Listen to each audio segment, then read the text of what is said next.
નમસ્તે વિદ્યાર્થી મિત્રો, વેમણા વિદ્યાલય ઈ લર્નિંગમાં તમારું સ્વાગત છે. મિત્રો, અગાઉ આપણે BSM 3 CC 304 હેલ્થ સાયકોલોજીમાં લેક્ચરોમાં આપણે યુનિટ 1, 2, 3 જોઈ ચૂક્યા છીએ. અત્યારે મિત્રો આપણે યુનિટ 4ના પ્રશ્ન 3માં જોઈ રહ્યા છીએ. તો મિત્રો, અગાઉના લેક્ચરમાં લાસ્ટ લેક્ચરમાં આપણે જોયું હતું કે દર્દીને તેના ડૉક્ટર એટલે કે દર્દી સહાયક જે સંદેશા વ્યવહાર હોય છે, સંદેશા વ્યવહાર મિત્રો ડૉક્ટર સાથે હોય છે કે ડૉક્ટર અને દર્દીનું કોમ્યુનિકેશન હોય છે, જેની અંદર કઈ બીમારી છે, એના લક્ષણો શું છે, એનું નિદાન શું છે, કેટલી બીમારી એની કયા સ્ટેજ ઉપર બીમારી છે, એનો ઈલાજ કેટલો સમય ચાલશે, શું થઈ જશે, નહીં થઈ જાય, આ બધા ઘણા બધા પ્રશ્નો બીમારીને સંબંધિત દર્દીના મનમાં ઊભા થતા હોય છે અને જેનો જવાબ આપણે ડૉક્ટર પાસેથી મેળવવાનો હોય છે. અને મિત્રો એની એક અધિકાર છે દર્દીને એના બીમારી વિશે જાણવાનો, કેટલી બીમારી ગંભીર છે, કેટલો ખર્ચ થશે, તમામ બાબતોને જાણવાની એની અભિલાષા હોય છે, એની ઈચ્છા પણ હોય છે અને એની જરૂરિયાત પણ હોય છે. તો ડૉક્ટરને જોઈએ કે દર્દીની જે પણ સમસ્યા છે એનું યોગ્ય રીતે અને સંતોષકારક જવાબ આપી અને નિકાલ કરવો જોઈએ.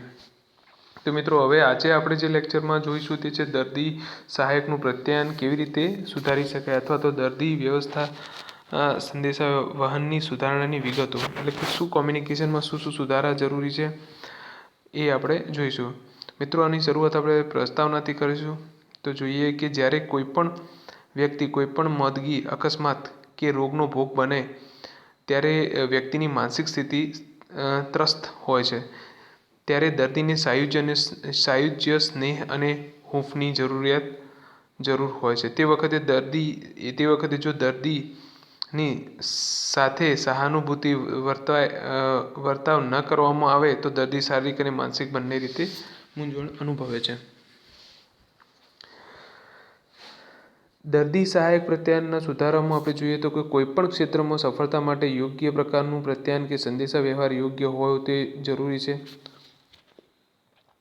આ જ હકીકત આરોગ્યના ક્ષેત્રને પણ લાગુ પડે છે. રોગી જ્યારે ડૉક્ટર પાસે આવે છે ત્યારે તેના મનમાં વિચારો ચાલતા હોય છે કે ડૉક્ટરો મારા રોગનું યોગ્ય નિદાન કરશે અને હું જલ્દી સાજો થઈ જઈશ. પણ દર્દી ડૉક્ટર પાસે જાય છે ત્યારે ડૉક્ટર અને દર્દી વચ્ચે નબળું પ્રત્યાયન. મિત્રો, પ્રત્યાયન એટલે તમે સમજો કે કોમ્યુનિકેશન કે વાતચીત કે જે પણ બંને વચ્ચે ડિસ્કસ હોય છે. નબળું પ્રત્યાયન હોય છે તો તેનાથી અનેક પ્રશ્નો ઊભા થાય છે. જેમ કે જો દર્દી યોગ્ય રીતે ડૉક્ટર સાથે પ્રત્યાયન ન કરી શકે તો તેને શું થાય છે? આ દર્દ માટેની પૂર્વ ભૂમિકા ન બતાવી શકે, ક્યાં દુખાવો થાય છે તે યોગ્ય રીતે જણાવી ન શકે તો ડૉક્ટર તેના રોગનું નિદાન ઉપચાર યોગ્ય રીતે કરી શકતો નથી. એ જ રીતે ડૉક્ટર પણ દર્દીને યોગ્ય પ્રત્યાયન કરી ન શકે. દર્દીને પણ ડૉક્ટરના પ્રત્યે અસંતોષ જાગે છે. દર્દીને થાય છે કે તેને કયો રોગ થયો છે, અમુક સારવાર શા માટે કરવામાં આવે છે, તેને ગ્લુકોઝ શા માટે ચડાવવામાં આવે છે. આ આરોગ્ય સંભાળમાં યોગ્ય પ્રકારના પ્રત્યાયન જરૂરી છે. તે માટે તબીબી ક્ષેત્રે કામ કરતી વ્યક્તિઓને પ્રભાવી પ્રત્યાયન કરતાં શીખવવું જરૂરી છે. ત્યાર પછી મિત્રો, આપણે ત્રીજો મુદ્દો છે એ છે દર્દી સહાયકનું પ્રત્યાયન સુધારવાની પદ્ધતિ શું છે એ જોઈએ. તો આપણે જાણીએ છીએ કે આરોગ્ય ક્ષેત્રે નબળા પ્રત્યાયનને લીધે ઘણીવાર ગંભીર પરિણામો આવે છે. દર્દી તેના જ આરોગ્યના સુધારણા કે ઉપચારમાં જે સહકાર આપવો જોઈએ તે આપતો નથી. તેની પ્રત્યાયનની પ્રક્રિયા સુધારવી જરૂરી બની રહે છે. દર્દી સહાયક વચ્ચે પ્રભાવી પ્રત્યાયન પણ બની રહે છે તે માટે કેટલીક પદ્ધતિઓ કે રીતો નીચે પ્રમાણે ઉપયોગમાં લેવામાં આવે છે. જે મિત્રો, પહેલી પદ્ધતિ છે સહાયકોને પ્રત્યાયન કરતાં શીખવવું જોઈએ. દર્દી સહાયકો એ ખબર છે કે જો દર્દી સાથે યોગ્ય પ્રત્યાયન ન કરવામાં આવે તો તેની કેટલી નકારાત્મક અસરો નિદાન અને ઉપચાર પર પડે છે. તેથી તબીબી સારવારમાં યોગ્ય પ્રત્યાયન અત્યંત આવશ્યક છે. તેમ છતાં કેટલાક દર્દીઓ સહકારો યોગ્ય રીતે પ્રત્યાયન કરી શકતા નથી. જે દર્દી સહાયકો દર્દીમાં રસ હોય તેઓ હંમેશા પ્રત્યાયનને મહત્વનું માને છે અને દર્દી સાથે યોગ્ય પ્રત્યાયન કરે છે. તેથી દર્દી સહાયકોએ પ્રત્યાયનમાં કુશળતા કેળવવી જોઈએ. ડૉક્ટર કે સહાયકમાં આ કુશળતા હોય છે દર્દીના રોગ કે દર્દનું નિદાન અને ઉપચાર કરી શકે છે. આ માટે તાલીમ પણ આપવામાં આવે છે. હોસ્પિટલમાં અભ્યાસ કરતી વખતે તે દર્દી સાથે કઈ રીતનું પ્રત્યાયન કરે છે તે જોઈએ. તેમાં કયા સુધારા વધારા કરવા તે સાથે નિરીક્ષક કે અધ્યાપક સૂચનો આપે છે અને તે જ્યારે પ્રેક્ટિસ શરૂ કરાય ત્યારે યોગ્ય પ્રત્યાયન કરી શકે તેવા કૌશલ્યયુક્ત બની જાય છે. આમ દર્દી સહાયકો યોગ્ય પ્રત્યાયન કરતાં શીખવવું ખૂબ જ જરૂરી બને છે. મિત્રો, બીજો જે મુદ્દો છે એ છે દર્દી સહાયકર્તાને તાલીમ આપવી. આરોગ્ય સંભાળમાં દર્દી સહાયકર્તાને મહત્વની ભૂમિકા ભજવે છે. તેથી દર્દી સહાયકર્તાઓએ પ્રત્યાયન માટે તાલીમ આપવી જરૂરી છે. પ્રત્યાયનમાં દર્દી અને સહાયકર્તા આપસી વાતચીત કરે છે, જે નિદાન અને ઉપચારમાં ખૂબ જ ઉપયોગી બને છે. દર્દી જે પોતાના દર્દ વિશે માહિતી આપે તે ડૉક્ટરને નિદાનમાં ખૂબ જ ઉપયોગી બને છે. જ્યારે ડૉક્ટર દ્વારા દર્દીને જે માહિતી નિદાનની અને ઉપચારની આપવામાં આવે છે તેથી દર્દીને પોતાની સારવાર યોગ્ય રીતે થઈ રહી છે તેવો સંતોષ થાય છે. તેથી દર્દી સહાયકો યોગ્ય રીતે પ્રત્યાયન કરી શકે તે માટે તાલીમ દર્દી સહાયકોને આપવી જરૂરી છે. દર્દી સહાયકોને પ્રત્યાયનની તાલીમ આપવા માટેનો કાર્યક્રમ બનાવવામાં આવે છે, જેમાં પ્રત્યાયન કૌશલ્ય વિકાસ પર ભાર મૂકવામાં આવે છે. જેમાં દર્દીને એક સન્માનનીય વ્યક્તિ તરીકે જોવામાં આવે છે. તેની સાથે સાયુજ્ય સ્થાપી તેને અજાણ્યું ન લાગે અને મુક્ત રીતે સંકોચ વગર પોતાની મુશ્કેલીઓને અભિવ્યક્ત કરી શકે તેવું વાતાવરણ સર્જવામાં આવે છે. દર્દી સાથે નમ્રતા, હૂંફ, વિવેક, સહાનુભૂતિ, સૌહાર્દપૂર્ણ વર્તન સર્જી વાતાવરણને હળવું બનાવાય છે. દર્દીનું અડધું દર્દ તો આવા વાતાવરણને લીધે જ ઓછું થઈ જાય છે. આપણે વ્યવહારિક જીવનમાં પણ જોઈએ છીએ કે ડૉક્ટરો દર્દી સાથે સાયુજ્ય સ્થાપી વાતાવરણને હળવું બનાવે છે. દર્દીને ડૉક્ટર પોતાના જ લાગે તેવું વાતાવરણ સર્જે છે. ત્યાં દર્દી પીડાતો જાય અને દવાખાનામાં બહાર નીકળે ત્યારે હસતો બહાર નીકળે છે.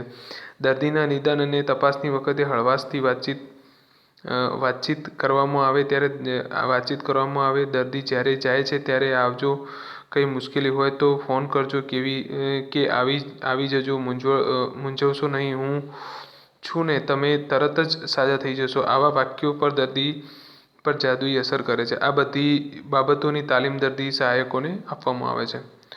દર્દી સહાયકો શાબ્દિક પ્રત્યાયનની સાથે સાથે અશાબ્દિક પ્રત્યાયનની એટલે કે બોડી લેંગ્વેજની પણ તાલીમ આપવામાં આવે છે. જેમાં દર્દી આવે ત્યારે આંખથી આવકાર, ચહેરા પર મુસ્કાન વગેરે દર્દીને ડૉક્ટર સાથે નિખાલસતાની વાત કરવા પ્રેરે છે.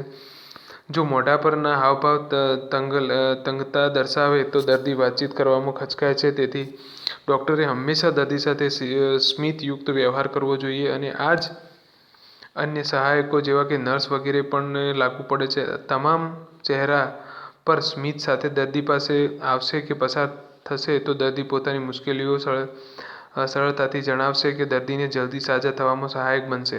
આમ બિનશાબ્દિક પ્રત્યાયનનું કૌશલ્યો વિકસાવવાની પણ દર્દી સહાયકોને તાલીમ આપવામાં આવે છે.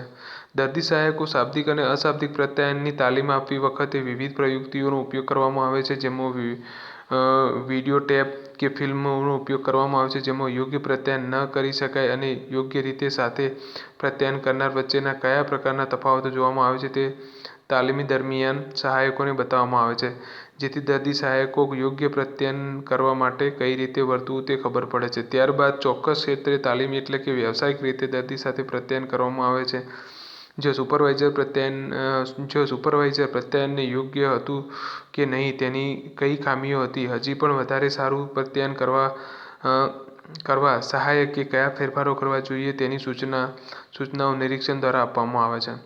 આ રીતે યોગ્ય પ્રત્યાયનની તાલીમ દ્વારા દર્દી સહાયકોને દર્દીને યોગ્ય સારવાર સંભાળની સાથે સાથે સાયુજ્ય દ્વારા દર્દીમાં એક વિશ્વાસુ વાતાવરણ સર્જે છે, જે દર્દીને જલ્દી સાજા થવામાં સહાયક બને છે.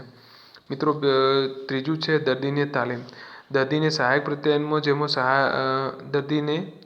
પ્રત્યાયનમાં જેમ સહાયકો તાલીમ આપવામાં આવે છે તેમ દર્દીઓ પણ પોતાની મુશ્કેલીઓ દર્દની માહિતી યોગ્ય રીતે આપે તે માટે તાલીમ આપવામાં આવે છે. દર્દી પણ ડૉક્ટર કે સહાયકો સાથે સાયુજ્ય સ્થાપી મુક્ત રીતે પણ છુપાવ્યા વગર ડૉક્ટરની સહાયક સાથે વાતચીત કરે છે એ ખૂબ જ જરૂરી છે, જેથી સહેલાઈથી દર્દીના દર્દનું નિદાન અને ઉપચાર કરી શકાય. આ માટે કેટલાક પ્રાયોગિક અભ્યાસો પણ કરવામાં આવે છે, જેમાં દર્દીઓ પ્રથમથી જ સૂચના આપવામાં આવી છે કે તેઓ જ્યારે ડૉક્ટર પાસે જાય ત્યારે 3 પ્રશ્નો પૂછવાનું પહેલેથી નક્કી કરી લે, જ્યારે બીજા જૂથને આવી કોઈ સૂચના આપવામાં આવી ન હતી. અભ્યાસો દ્વારા જાણવા મળ્યું છે કે જે દર્દીઓ પ્રશ્નો પૂછવાની યાદી પહેલેથી બનાવી હતી તેઓ ઓછી ચિંતા અનુભવતા હતા, જ્યારે જેમણે યાદી બનાવી ન હતી તે દર્દીઓ વધારે ચિંતાતુર હતા. આ રીતે દર્દીને મુક્ત વાતચીત, પરિણામો, વ્યસનો, કુટેવો વગેરે કંઈપણ છુપાવ્યા વગર તબીબ પાસે વ્યક્ત કરવાની તાલીમ આપવામાં આવે છે, તો નિદાન અને ઉપચારમાં ખૂબ જ ફાયદો થાય. તે સાથે સાથે અમુક રીતભાતો કે વ્યસનો છોડવામાં પણ ડૉક્ટરને મુશ્કેલી પડતી નથી. તેથી દર્દીને તાલીમ દ્વારા માનસિક રીતે સજ્જ કરી દેવામાં આવે છે, જે દર્દીને સહાયક બંનેને આરોગ્ય સંભાળમાં ઉપયોગી બને છે. આમ દર્દીને સહાયક બંનેને પ્રત્યાયનની યોગ્ય તાલીમ આપવામાં આવે છે તો બંને માટે તે મહત્ત્વની સાબિત થાય છે. તો મિત્રો, આ સાથે આપણે આ લેક્ચરમાં જોયું કે જે દર્દી હોય છે તેને સહાયકનું પ્રત્યાયન કેવી રીતે સુધારી શકાય, એટલે કે એવી કઈ બાબતોને સુધારી શકાય જેથી ડૉક્ટર અને દર્દી વચ્ચે થોડું સાયુજ્ય, એટલે કે રેપો, એટલે જેને આપણે કહીએ લાગણીઓ બંધાય, જેથી કરીને ડૉક્ટર અને દર્દી એકબીજાને સારી રીતે સમજી શકે અને અંતે રોગનું નિદાન થાય અને દર્દી સાજો થઈ જાય. તો મિત્રો, આ પ્રશ્નમાં આપણે દર્દી સહાયકનું પ્રત્યાયન કેવી રીતે સુધારી શકાય તે જોયું. હવે મિત્રો, નેક્સ્ટ લેક્ચરમાં આપણે જોઈશું કે પીડા વ્યવસ્થાનું જે છે, પીડાનું સ્વરૂપ શું હોય છે, પીડાનું શારીરિક પાસું શું છે, એ આપણે જોઈશું. તો મિત્રો, મળીએ નેક્સ્ટ લેક્ચર સાથે. Thank you.